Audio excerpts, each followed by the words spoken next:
Hello and happy October. This is Scott Markus from What's Your Ghost Story, coming back with another edition of A Ghost Hunter Watches, the show that takes a look at ghost story movies, TV shows, anything in the supernatural realm, and talks about its authenticity, but really more so than just striking down what somebody did wrong.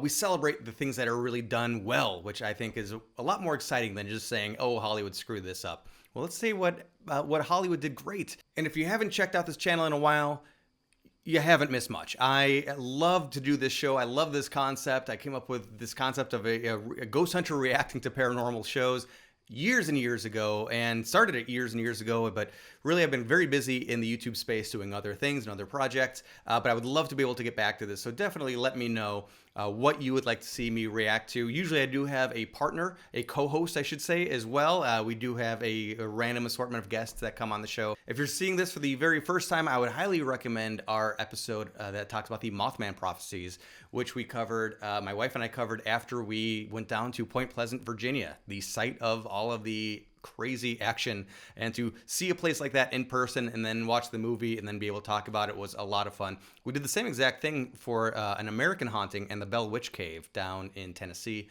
so that's a fun one as well. But we look at X-Files episodes, Supernatural, other random shows throughout time. And while I do have so many good ideas for future episodes, if I can just carve out that time, let me know which ones you would like me to see, and maybe I'll put that to the top of the list. Now, as the air is getting chillier and to kick off October, well, where else could we possibly start but Family Guy? Yes, Family Guy has had some really good Halloween episodes over the years.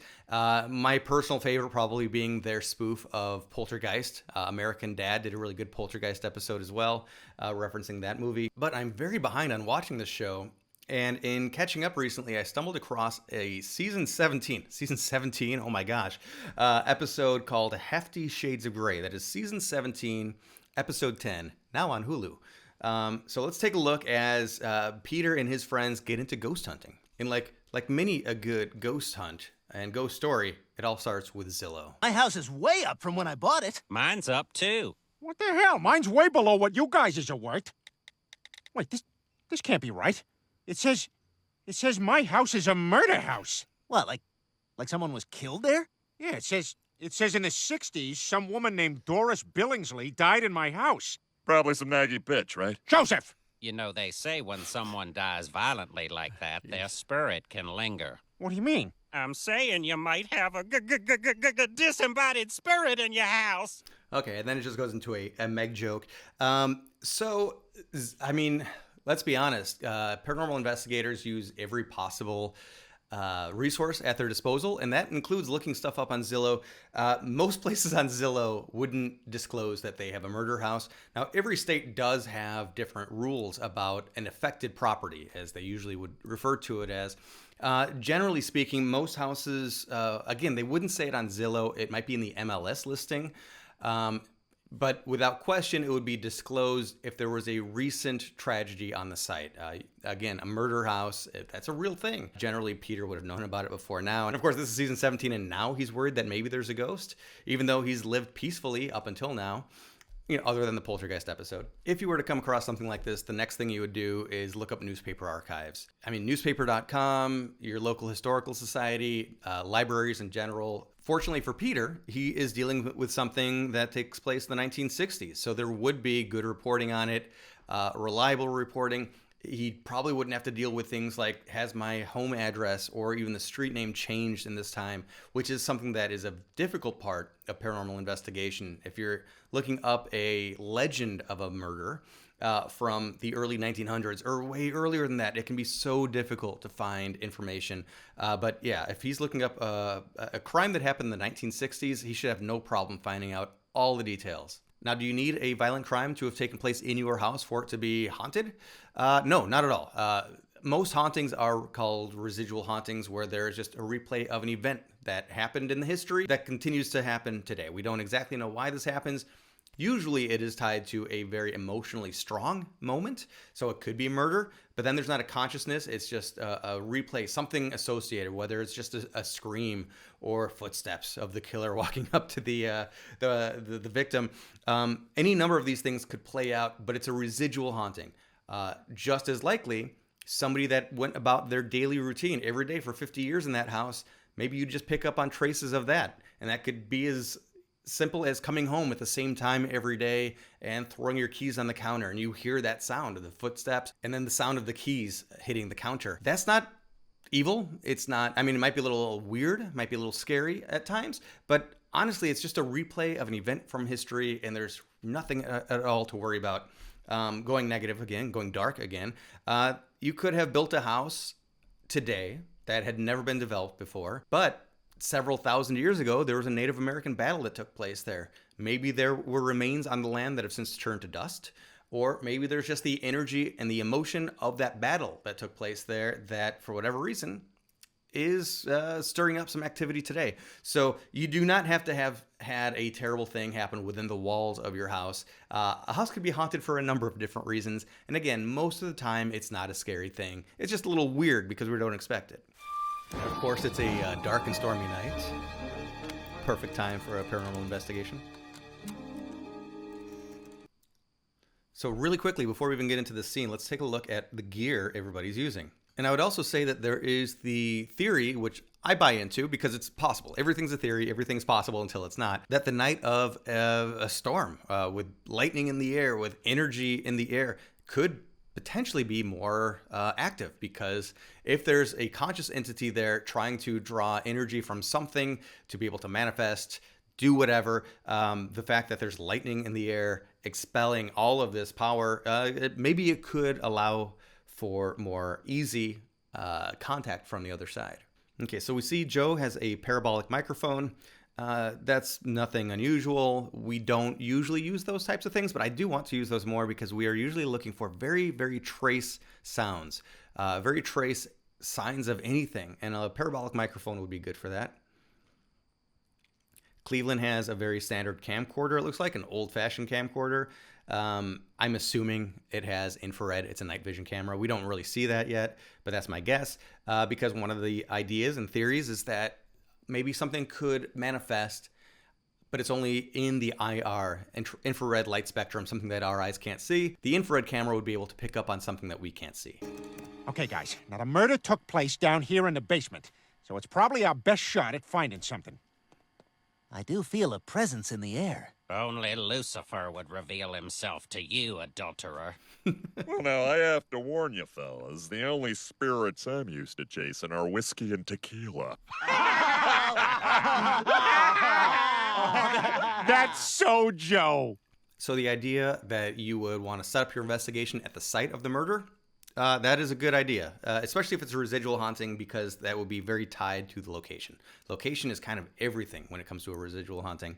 If it's a conscious haunting and somebody is just hanging out in the house for whatever reason, theoretically, this person could be anywhere, including outside of the house, maybe by their graveyard, maybe haunting the family of the killer. I mean, honestly, anything's possible. Sadly, research is not considered exciting to most. But it does sound like they did some research off camera because they know that the murder happened in the basement. I love Quagmire holding his hands out and saying, "I feel a presence." First off, it's so common that I'll see, whether it's on a show or on an investigation, somebody holding their hand up for a long time, and they would say, "Boy, it feels like my hand's getting colder," or something here.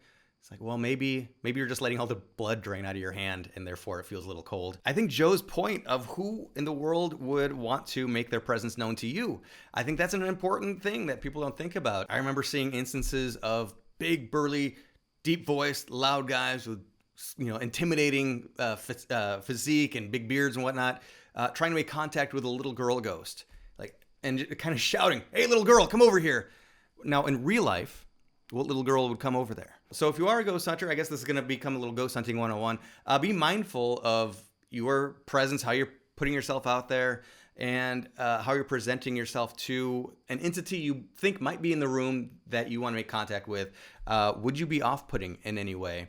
And that could be whether you are intimidating or fearful. I've been on lots of investigations where, unfortunately, somebody said, "I don't want to see a ghost. I don't want to make contact. This is freaking me out." And then it became a very quiet night after that moment. Well, point of view of a ghost that might be in the room, and you just heard that, oh boy, if I show up, if I do something that's going to freak these people out, I don't want to be mean, so I'll just be quiet for the rest of the night.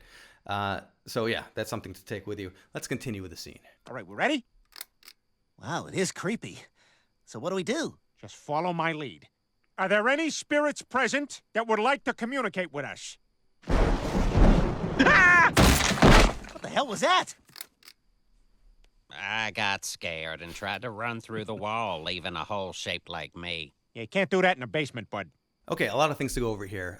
First off, why did they shut off the lights? They didn't need to shut the lights off. And it's true, they don't need to shut the lights off in order to do an EVP session, which is what they're doing right now, electronic voice phenomena, where you're interviewing the air and trying to make contact with something, trying to get a response that would come across later on a recording. Although I'm just looking back at it now, and I don't think anybody's holding a recording, any type of a voice recorder.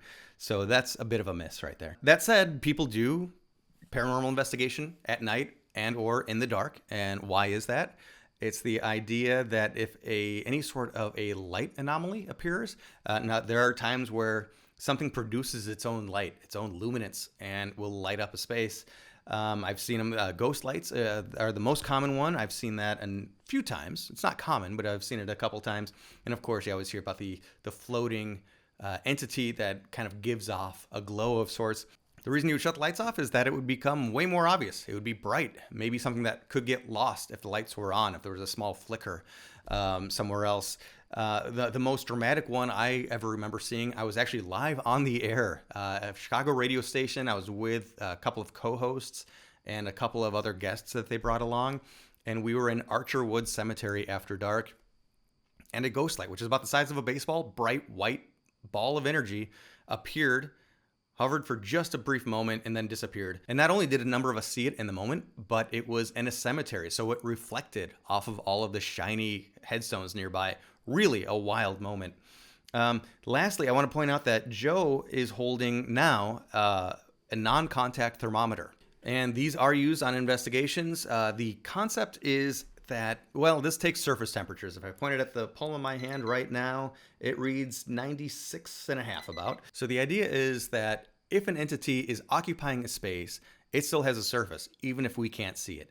And a lot of times the entity would be drawing all the heat energy out of that space. We always hear about cold spots, right? And so this, looking for surfaces, would be able to pick up on the surface of an invisible entity, and it would reflect a strange reading. Of all of the years using this, I only once got a bizarre reading. It's actually all captured on video, which I will put a link to in the video description. This took place at the Santa Barbara Mission, where there was a Native American massacre. The Chumash Nation was at the brunt of that, unfortunately. And at a time where it was in the upper 60s out, and you see me scanning the grounds, and it's holding there in the upper 60s, finally I somehow find a patch where it just drops, it just nosedives and drops all the way down to 25 degrees Fahrenheit, below freezing, before then coming back up. So that is still one of those unexplainable moments, but that's exactly why you might have a non-contact thermometer. All right, fellas, I just finished up an EVP session. Let's see if we picked anything up. What's EVP? Electronic voice phenomenon. Oftentimes, the human ear can't pick up paranormal sounds, but electronic recording devices can. They did a good job with that. Are you the spirit of the woman who was shot? Did you used to live in this house? And we're in fart joke territory. Joking aside, you know, when you get a bunch of people in a room completely silent together, you hear everything. Every stomach gurgle, every thing like that. That does happen. It's, unfortunate, but that's the reality of it with sensitive recording equipment. That happens. Okay, guys, now I thought we could try to find the ghost by doing the movie Flatliners. I've never seen it. Me neither. Oh, my God. All right, we are stopping everything right now and watching Flatliners. Okay, so Flatliners, movie where people bring themselves past the point of death, only to be resuscitated, and maybe they have a little bit of time on the other side. The great thing about the paranormal, first off, it's usually not dangerous like that, but there's a million types of theories we can try. How could we possibly get ourselves to a point where we can encounter something more readily, more repeatedly, more predictably? And right now, even though people have been doing paranormal investigations since the Victorian era, we are ultimately still in the infancy of this concept. So, but it is a lot of fun to try new ideas. And I think most of the time we go out, we try to say, okay, well, here's a new piece of gear. Most of this stuff is made for other industries, and we find a way to see if it can help us in some way. And that's one of the exciting things about paranormal investigation. I think I've had enough ghost hunting. I'm done too. Yeah, I'm out. Wait, why are you leaving? Because all you do is screw around. We've been down here for hours and we haven't found a thing. Well, maybe that's because you guys don't know the first thing about catching ghosts. You know what? Lois was right. We should just never listen to you. Come on, guys. Not a good teammate. I think you're all just scared. Oh, yeah? Let's see who's scared. What are you doing? Turn that light back on. Have a good night, Peter. Quagmire, help! Someone help me! Hey, open this door! Don't leave me alone with the ghost!